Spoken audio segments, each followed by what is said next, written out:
This is Kate Swoboda, creator of YourCourageousLife.com, director of the Courageous Living Coach certification at TeamCLCC.com, and author of the book, The Courage Habit, which is available at booksellers and at Amazon. The Your Courageous Life podcast is all about going after what you want and creating and living a more courageous, emotionally resilient life. Might drop a couple of F-bombs, so maybe don't listen with your kids in the backseat of the car. And here we go with today's episode. Oh, hi everybody. Big deep breath, sigh together, because unless you're listening to this like in late 2021, my guess is that you're listening to it during 2020 and coronavirus and stress and financial uncertainty. And today's podcast episode is designed to address all of that and speak to how to pivot. I'm going to be speaking in this episode to the concept of how to pivot, coming from a place of let's face the reality that we currently see, which is that for the foreseeable future, things are going to be different. And let's do that with courage, which doesn't mean the absence of fear.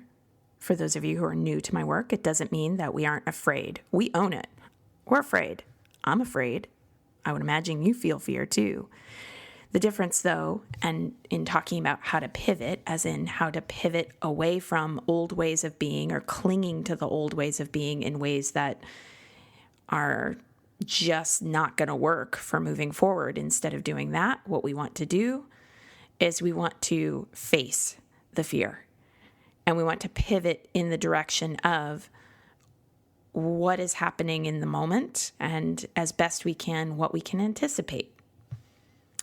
So as I am recording this, the world is facing the coronavirus pandemic and grappling with how to pivot given the changing circumstances. And it's late March of 2020. Most scientific experts at this time are predicting that the best case predicted outlook is that the virus dips underground during warmer summer months, enabling us a critical few months of manufacturing more medical equipment and preparing medical personnel, only to reappear in the fall of 2020. Now, no one can know if this is how it will go, or if this is even going to go in the best case scenario route at all. This is just what I'm reading from scientific experts, not politicians, that the best case scenario would be that. It could go any number of ways, including some worst case scenarios in which we see some pretty scary stuff. That's the reality of a couple potentials that we are facing right now. So, okay, that's what we're facing. Generally agreed upon also is that until there's a vaccine, this is going to be a thing. This means that our usual ways of living are fundamentally disrupted in the interim as children are out of school and parents are out of work or working from home.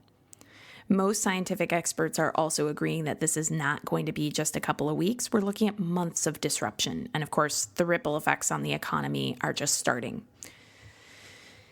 Change is coming at us, and it is fast, and it is harsh. So these are my thoughts on how to pivot during such a challenging time. Now, there's a bit of background I want to give you about me that informs my views on this. So the Sonoma County fires of 2017 stopped about 10 minutes from my home. And in the weeks when those fires were raging, this is what it was like to live.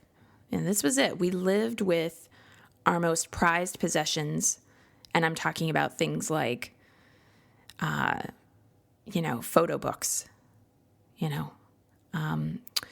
We lived with those things hurriedly thrown into the back of our car. We were ready to evacuate at a moment's notice.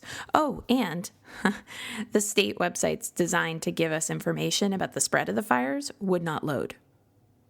Apparently, the state of California forgot that in emergencies, people flood websites en masse, so it might be a good idea to have really great server capabilities. Whoops. Oh, and did they fix those problems when California was hit with wildfires in 2018 or again in 2019? Nope.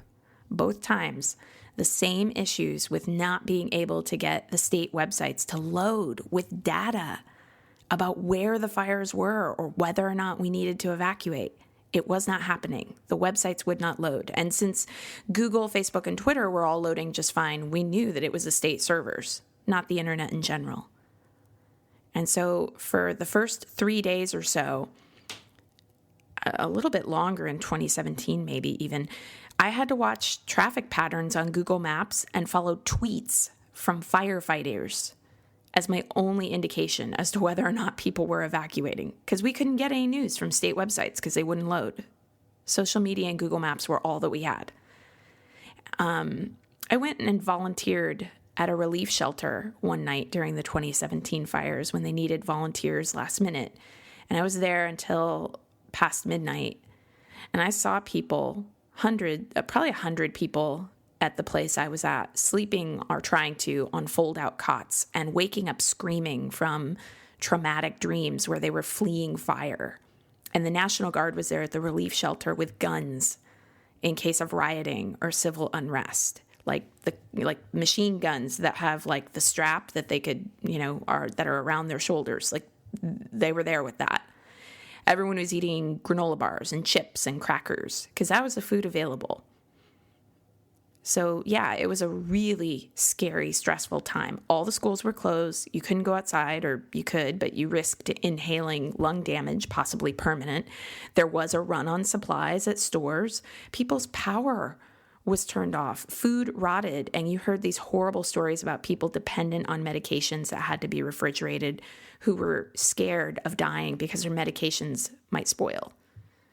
So you think coronavirus is bad when it's shelter in place and the kids are watching television all day? Try doing it with no electricity, therefore no internet, relying on dry goods that you happen to have in your pantry after the food in the fridge goes bad. And I don't say any of that to invoke comparative suffering. Comparative suffering is not helpful. I am just sharing this to highlight for everyone listening, this is how bad things were. It was bad. So 2017 was when the California fires hit closest to home for me personally, but the entire process of schools closing, businesses shuttered, financial uncertainty, fear for home and lives repeated for others in 2018. And the air quality was so bad that, again, everyone in the region was stuck inside. And then the fires came again close to where I live in 2019. And I know that other areas have experienced their own version of this, with hurricanes and tornadoes, flooding, drought, ice storms. So, if I show up here with any suggestions on how to pivot, how to work with the uncertainty of what we are facing here with courage, that's my lens. It's based on having lived through these periods of uncertainty and knowing what it's like to refresh the news feeds, wishing to see something more hopeful and not seeing it. And don't think for a moment that because I have this online business and this online profile, that these issues that are happening right now are not touching my life. I have a sister who's a nurse. So every single time you are questioning whether or not to shelter in place, I would like you to please think of my sister. I have a father with a compromised lung system. It can be very serious. And yes, financially, things have hit my business. Things have hit my husband's job. I've talked on some earlier podcasts about how my husband and I were planning a move. Our housing has totally fallen through. As of the time of me recording this, we do not know where we're going to be living in 5 weeks. So please do not compare thinking she doesn't get what I'm talking about because she's online and she's got a platform. So her job isn't disrupted. Her life is. Yes, it is. Yes, it is. And these are the things that I'm doing. And these are the things that I'm going to suggest you start doing in your own life. So take what you like from this. Leave the rest. You do you. But here are my suggestions. For one thing, face the need to pivot. Face the need to pivot. Don't stick your head in the sand and hope you won't need to pivot. Everybody, hey, I know it's scary and it's hard, but look around. Change is happening now. You already need to pivot. Everyone is going to have to learn how to pivot away from life as it was. Pivot away as in, not we leave it behind, we never return to it, but pivot as in Let's just understand that this is the new normal for a while. And here's the thing about pivoting. Do you want to pivot as a choice? Or do you want to be forced to pivot because you refused to make choices until there were no more choices remaining? Really contemplate that. Do you want to pivot as a choice? Because things are changing. It's happening. It's here. So that's why I'm saying face the need to pivot. Don't stick your head in the sand and hope you won't need to. So do you want to pivot as a choice because you've consciously decided, wow, like 10 things suck right now? Let me choose among the 10 things that suck to try to pick the one that sucks the least? Or do you want to be forced to pivot because you refuse to make choices until there were no more choices remaining? 10 things sucked. Take your pick. Or 10 things sucked. Oh, look, turns out there's only one thing that's an option that remains. Second suggestion, number 2, don't look for guarantees or exact steps for how to pivot. You are not going to be pivoting based on any knowledge of guarantees. That's not what I'm saying. I'm not getting on to this podcast or my website or and saying, here's the thing, you gotta, here's the steps. None of us know what the steps are. Your pivot, however it happens, will happen multiple times. And I saw this happen with the fires too. This is a lesson I learned about pivoting from that experience, because firefighters would think that they had a certain amount of containment on the fire one day. And then unexpectedly, the winds would push back their progress to even less containment than they'd had the day before. So I know how frustrating it is. And if you are fixating on, if we can just get to this, then my life will be okay, and like clinging to that, it's a lot harder. Be flexible, be open, be willing to pivot multiple times. So if you are waiting to pivot until you have a strong sense of what's going to happen next with this virus, then you're just stacking up a house of cards. Instead, what is needed in this moment? So for instance, instead of saying to yourself, well, I'll only start my online business if this keeps happening for another 30 days, then I'll need to figure out what I need to do. No. Start the business now. Do I understand that it's scary to start a business? Of course it's scary to start a business, but not having choices later is scarier. Instead of saying to yourself, well, I'll just wait to see what my child's school says about school coming back in session. Just figure out a schedule for you and your kids and start it. Pivot once, be willing to pivot again. You're taking this day by day. That's everybody. 3, if there is any possibility whatsoever of pivoting your current brick and mortar business to be online, brick and mortar profession, something that you were coming in to an office for every day, do it.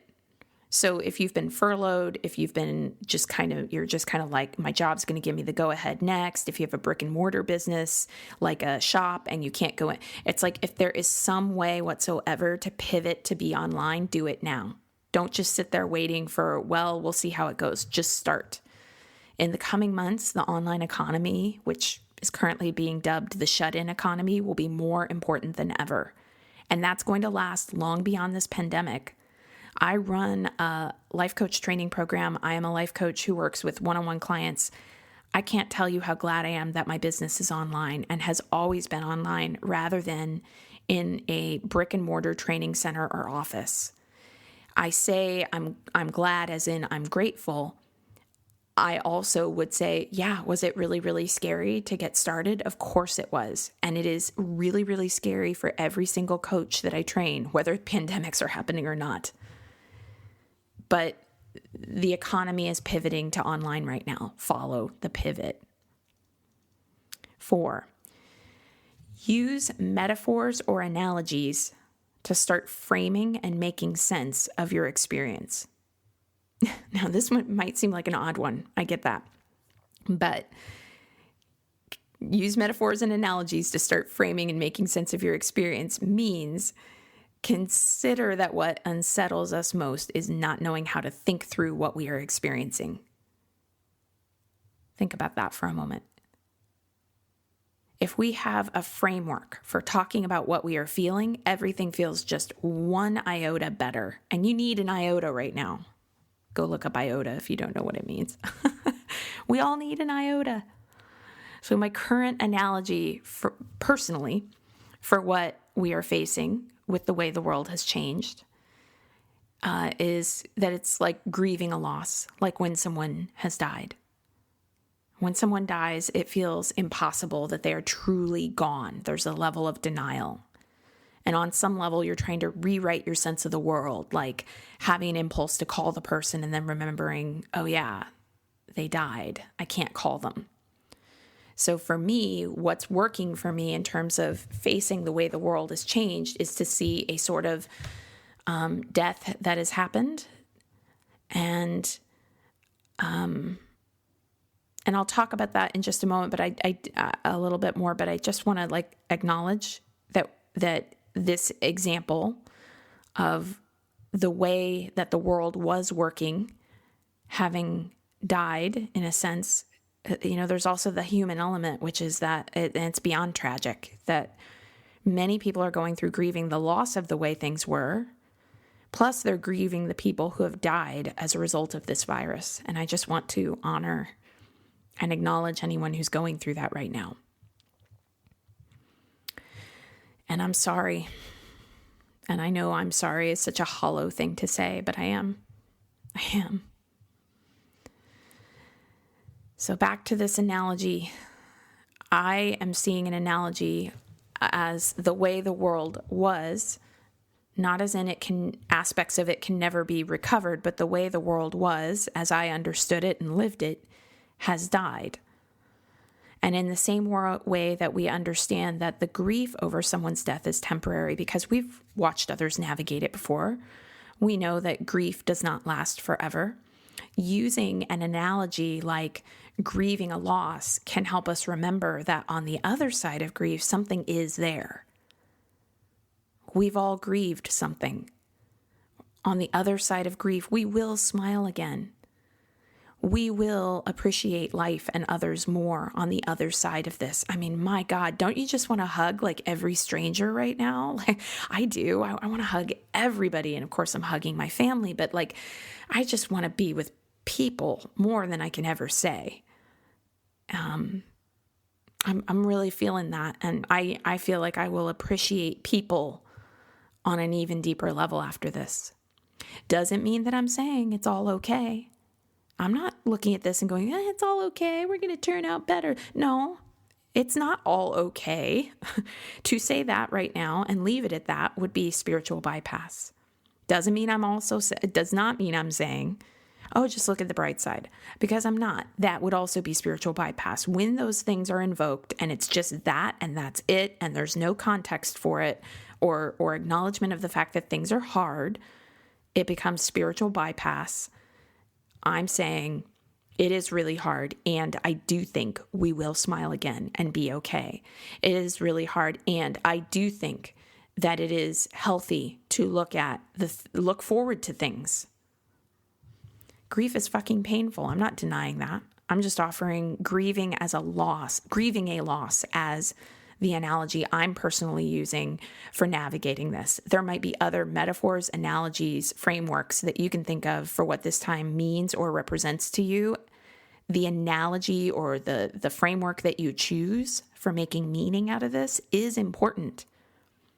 By the way, the metaphor, analogy, whatever, of this is like a dystopian future come to life would not be the one I'd recommend for you right now, for your own mental health.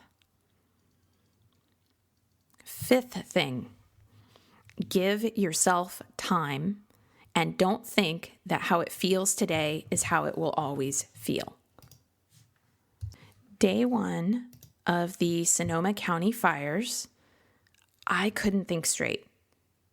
I mean, misinformation was flying around faster than the fires. People were posting on Facebook things like, my friend's uncle of a friend said that the fires are going to be here in 5 minutes, evacuate now. I mean, with like all caps and exclamation points. They were basing that on rumors they had heard that were not true. It was panic. That was day one, that was day two, that was day three. It was a couple days. And sleep was really difficult. But a week into the fires, I remember feeling very anxious, very sad at the loss of life in people's homes, but it wasn't panic. And we started to sleep just a bit better. And there was some semblance of, okay, this is what we've got. Some semblance of a plan, air quotes, the plan in air quotes, which we were willing to be flexible and pivot, was that we knew our evacuation route if we had to evacuate, and we knew what we would bring with us. So I would really encourage you to give yourself time right now and to remember that how it feels today is not how it will always feel. How it feels today is not how it will feel 3 days later or 3 weeks later. You will adjust. And I wish I could say that this was all going to be over quickly, but it does not look like that's the case. I hope I'm wrong, right? This is one of those times. It's like, please, in a month, God, whoever's looking out for the world, may this not be true a month from now. I would love that. But right now it's looking like we need to be in this for the long haul. So we also need to be vigilant about giving ourselves time and remembering that how it feels today is not how it will always feel. You will adjust to this. 6, monitor your intake. And I know people have been talking about that with social media, but I'll just say, like, if you take in the news headlines, monitor your intake. Personally, I'm down to 1 check in the morning, 1 in the evening. And I use the Google News aggregator only because watching video or video online media, it stimulates my nervous system too much. I want to be informed without having my somatic system, my body, going crazy. So now is not the time to be checking and refreshing news feeds. It really is not. And I know that that's hard, but you really have to do this in the name of your own health. I mean, imagine that if you had a heart problem and your doctor said you have to change your lifestyle if you want to save your heart. It's like, I'm not a doctor, of course, but I'm going to say to you very strongly, like you have to take care of how you monitor your intake. And consider also that, now is not the time, actually, to talk to people who think this is the end of humanity. That's going to bring you down. Consider also your intake of those who are being snarky and sarcastic at this time. Like, maybe they're posting these things and it's kind of funny. So it's like, oh, ha, ha, ha, But really actually consider those people who are being snarky and sarcastic. Is that really what you want in your system? Because what you hear, what you read, that's intake. It goes into your system. So, for instance, I've seen people online belittling those who are trying to focus on the positive. Like, it's like ridiculous people trying to focus on the positive at times like these. I have to ask you, is that really what you want? If this ends up taking months to resolve, do you want to be around people who are being snarky and sarcastic right now? It might be funny in the moment, but for the long haul, I really hope you'll choose something better for yourself. And you know what else I'm talking about? I'm talking about all the people who are posting things online right now about, like, all those memes that say you have to do something right now or that you need to focus on the positive. F them. You do you, girl. And it's like it's like they're putting down and the idea that you could use this time to do something with your life or to establish a new habit or to focus on the positive, if those things could be helpful. They're kind of doing the thing where, like, those things aren't cool. Like, whatever. Those things aren't cool. Like, really monitor your intake of that too. Because when people are posting these things and they're like, you know what, if you just need to lay in bed right now, that's fine. And F anybody who says any different. Like, hold on a second. We need more nuance than that. Actually, yeah, you want to hang out in bed for a day, fine. You keep doing it day after day, it will start to drag you down. So you have to really monitor your intake here. Because some of these people posting these memes are basically giving people permission to fall apart instead of encouraging them to develop resilience strategies. And that disturbs me. I know it's hard right now. I'm not denying that. I feel like you can probably hear the frustration in my voice. It feels like everybody who's putting something out there, encouraging people to just go ahead and fall apart. Like I'm not saying fall apart. I'm not saying do it perfectly. I'm saying something nuanced in between. And for sure, encouraging people to just hang out in bed all day watching TV and like, don't worry about anything. Like, that's not helpful. No clinical research anywhere indicates that that is a helpful strategy for what we are facing right now. So I really take issue with the people who are like promoting that right now. Like, please, let's not do that. Nobody's saying you have to like rush out there and be, I don't know, the coronavirus champion, whatever the hell that is. But at the same time, I think it's a lot more helpful for us to be encouraging one another to rise up rather than to take a step back. And that's just me. That's just me. Seventh thing I'll say, discharge emotions. Y'all need to cry. Y'all need to scream into pillows. I say y'all because I'm originally from Missouri, but we all need to be feeling our feelings so that we can get back to clear thinking. That's the point of feeling feelings. You can read my post on what I call conscious crying or listen to Your Courageous Life podcast episodes where I talk about how to regulate your emotions for more ways to do this. But I think it will be more important than ever before that we feel our feelings in ways that give those feelings a container. Otherwise, we risk those feelings spilling out everywhere and taking things out on other people or being run by stress. Okay, so 8, this is a big one too. Remember that everyone's skill set for coping or lack thereof is coming out right now. Your skill set for coping is coming out right now too. It's been really fascinating for me to see how people's fear patterns are acting. I talk about fear patterns, fear routines in my book, The Courage Habit. They are perfectionism, people-pleasing, pessimism, and self-sabotage.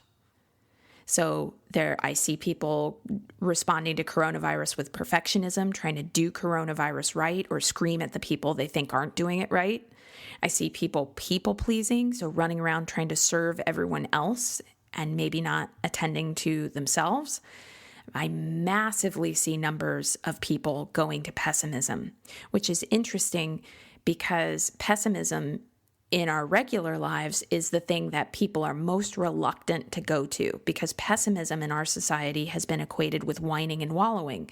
And there's a lot of conditioning we get around don't whine, don't wallow, pull yourself up by your bootstraps, don't complain, just get out there and, but like people are going to pessimism in greater numbers right now because they feel really hopeless about what's happening. And then self-sabotage. And I see self-sabotage playing out as people abandoning all helpful habits, people talking to or following people who are being really negative about how this will turn out. And now is a good time to start changing those fear patterns. This is your material to work with, basically. If your daily habits and routines weren't nourishing you much before this started, if the skill set for coping with stress was not strong to begin with, then unfortunately, things are probably feeling a lot harder right now. But just because that has been true doesn't mean it still has to be true. And that's why I support those who are online right now saying, hey, everybody, learn the language you've been putting off learning, exercise, meditate, start a new habit, read books. I'm like, yes, if you now have the time to do those things and you can do those things, do them. Please. Because especially if you were putting those things off before, if you were not doing those things before, then you're probably really feeling the stress more right now. And I want you to feel less stressed. In my own personal life, I was already coping with just daily life stress by writing, reading books, checking in with friends, sticking to a schedule, snuggling with my daughter, my husband, eating a plant-based diet, reframing negative thinking, exercising, meditating, processing out emotion. So because those habits were already in place, I'm just continuing them. And I don't share any of that to brag it up on a freaking podcast. I can just imagine somebody be like, why are you bragging? It's like, that would be a pretty shitty thing to do at this moment. I'm not sharing it for that reason. I'm sharing it more so for context, because at one time, none of those things were habits. They didn't exist. I made them up out of thin air, and with time, those behaviors just became part of how I do life. So this is a great time to look at your life and ask yourself, what wasn't working before? And is this the time when I can let that go, create something different? Another thing to consider about everyone's skill set for coping coming out right now is how you engage with what you see on social media. Some people cope by angrily posting about the ways politicians have effed this up. Others cope by hiding out. Others cope through overwhelm. Others cope through giving advice. On social media, I'm coping by posting funny memes and or supportive content with a little bit of informational articles mixed in when I think that those articles present a perspective we need to be aware of or that people might not have considered. And then finally, number 9, here it comes. Focus on the positive. I know. I just invoked ire among some of you. Focus on the positive has got to be one of the most derided self-help terms that there are. But I have to tell y'all, personally, I'm just weeks away from finishing up my master's in psychology, which does not make me an expert on the world. Again, I feel like everything I do these days, there's like a little, like I can tell how the internet trolls would pop in. Well, that doesn't mean you're an expert. It's like, yes, I know. I can tell people that I have a master's in psychology without claiming that I am all-knowing, okay? Deep breath, everybody. So I'm just weeks away from finishing up my master's in psychology. I have now reviewed multiple articles in which there is clinical research supporting the idea of cognitive reframing. Cognitive reframing is when you take a negative or unhelpful thought and reframing in a positive direction, and focusing on the positive as resilience strategies. Now, to mindlessly focus on the positive without acknowledging what's difficult, that is spiritual bypass. But to acknowledge what is hard while also being willing to say, and here's my reframe, is a healthy strategy for psychological resilience. And if I had found any research saying differently, I'd be on this podcast right now telling you about that. So I do not know why there is such a backlash against messages that are nuanced around let us do what we can to focus on the positive. I don't know why, because the research indicates that that's helpful. Nonetheless, that is what's happening. So I want to let you know, from what I can tell from the research I've seen, and I'm not saying there isn't any contradictory research out there, but there are a lot of studies out there showing that cognitive reframing, trying to frame things as positively as possible, is actually helpful for people's mental health. So this is an opportunity. What we are going through right now is an opportunity. Yes, I just said that. I'm not saying it doesn't suck. I'm saying there is also an opportunity here to work with what's coming up for you in your life and to reframe how you think about challenge and struggle. There's an opportunity here to practice gratitude. There's an opportunity to step into being of service. There are opportunities everywhere here if that's what you want to focus on. That's what I'm going to be doing as much and as often as I possibly can, asking myself how I can focus on what's possible, what the opportunities are, what I can be grateful for. Will I still offer critique of the failures in leadership? Yep. I'm mouthy that way. Will I still want to change the system as this hits the poor and underprivileged the hardest? Yep. Because I'm mouthy that way. In case you hadn't noticed, I got opinions. But I'll also be focusing on the positive as often and as much as possible because that's how we survive. And I'll be saying to all of you, please try to focus on the positive because I'm mouthy that way. It pisses me off to see people deriding that as a strategy when we have so much clinical research showing that focusing on the positive does in fact have benefits for people's mental health. And right now, people might not be able to afford to go to their therapist. They might not be able to go to their support group in person. If they are in recovery, they might not be able to do a hell of a lot of things that were helping them to get by before. So to make fun of people, put down people, be sarcastic towards those people who are encouraging all of us to try to do what we can to focus on the positive, it pisses me off. Again, if there was research indicating that that was not a helpful strategy, I wouldn't recommend it, but I've seen the research. You can look it up too, especially if you have a lot of time on your hands, scholar.google.com. Lots of stuff on there about cognitive reframing. Look up narrative therapy, look up dialectical behavior therapy, look up acceptance and commitment therapy, cognitive reframing, lots of different terms around how we try to focus on the positive. It's out there.